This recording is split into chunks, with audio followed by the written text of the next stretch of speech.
What's up, everybody? Welcome to the Fitness Realty channel. My name is TJ McLelland and I'm the broker. I'm super excited to share all the things we have planned with you. So sit back, strap in, and let's have some fun.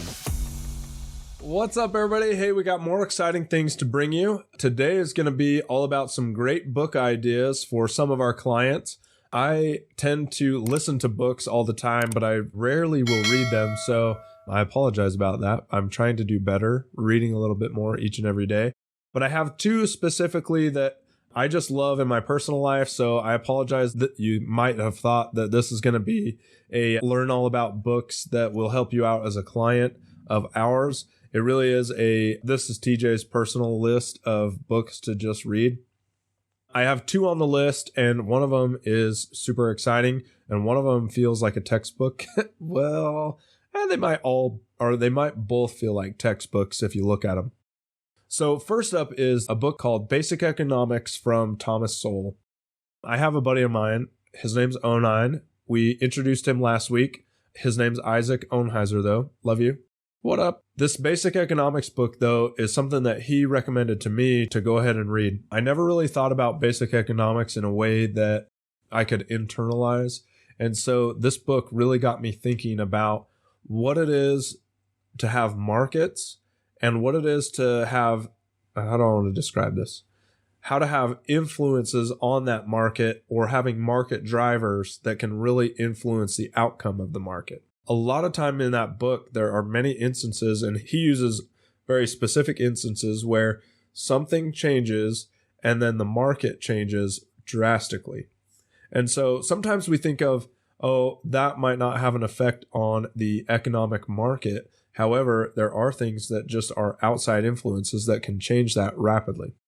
So one of the things that I want to point out here is politics. I'm not saying left, right, good, bad, the ugly, indifferent. All I'm saying is that politics changes the outcome of the market very, very heavily, and oftentimes can change the market and have a negative outcome and be something that takes years to figure out. One of the things that I want to point out right here, specifically for real estate, is the idea of rent control. And anytime the political system tries to have its hand in the market, it can have a negative outcome. It can have a positive outcome.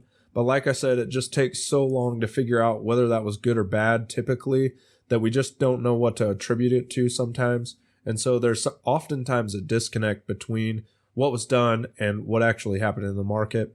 But I want to show you what rent control does really fast, because it is something that plays a key piece in our life and has played a key piece in several people's lives, or a lot of people's lives, in New York, LA, San Francisco, large metropolises like that. So oftentimes a politician will say, hey, we need to do rent control because people are getting buried by the leverage of rent and how fast it's going up and how fast it might be hurting their pocketbook. On paper, that sounds great, right?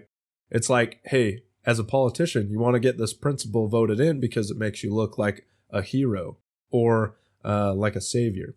But the problem here is with rent control, when you start to do that and you make it so that the capitalism market starts to break down, where an owner or an investor can no longer raise the rents because they are held back and legally binded or legally bound to not raise those rents, then you start to lose the buy-in of the investor or the owner of that building or apartment complex or whatever to actually maintain the complex in a working order or providing their tenants a great place to rent.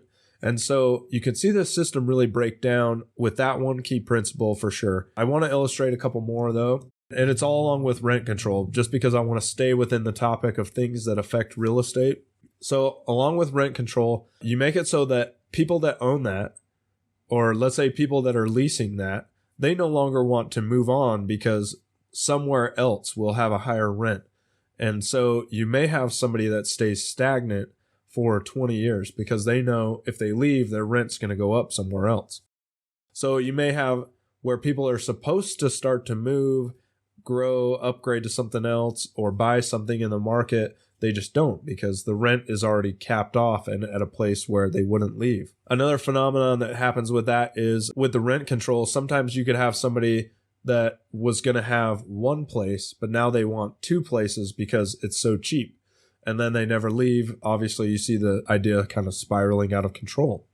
A similar principle with rent control is price control. And I've never seen in our nation yet where a price control is put in place for homes or condos for a price, because you could see this happen really, really quickly. If they did do a price control and didn't allow it to rise, then you could see people that could afford 1, 2, 3, 4 homes or whatever buying those 3 homes because the price stays so low. When in reality, if they would let the price go up to where the market value is, they might only buy 1 home, which would let the inventory stay stay where it needs to be to have an ebb and flow. Anyway, I probably didn't do a very good job describing that. Basic Economics from this book from Thomas Sowell. Just want to say thank you. It is an impressive book. It will open your mind to outside influences on the market and things like that, which is just crazy. It is fun to listen to, though. Okay, let's shift to the other book. The other book is Meditations by Marcus Aurelius. I don't know if he actually wrote it, so don't quote me on that. I just know his name's on the book.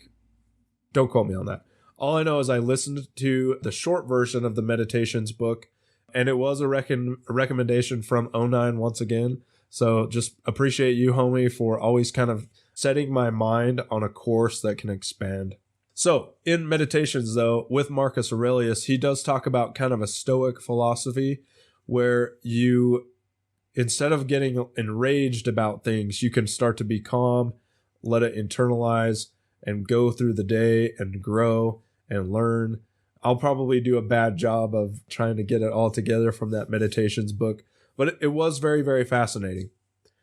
To me, I had a fun time internalizing it to say, where in my life can I apply more Stoic philosophies? And literally, I just try to apply it more and more frequently to the business that I run with Fitness Realty, because there are so many things outside of my control that having a more Stoic philosophy and letting those things, instead of ruining my life or running my life, I let me control how I feel about those, right? I can't control those things, but I can control my attitude towards those things. And that's the biggest principle that I think I got out of that book for me, was that things are happening all around me and I can't control all of those things. And so I need to be more stoic about what things I can change and what things that I can't change. So anyway, those are 2 books that I've read recently and think that they should be on your list to read as well. Anyway, thank you, 09, for always giving me something to expand my mind.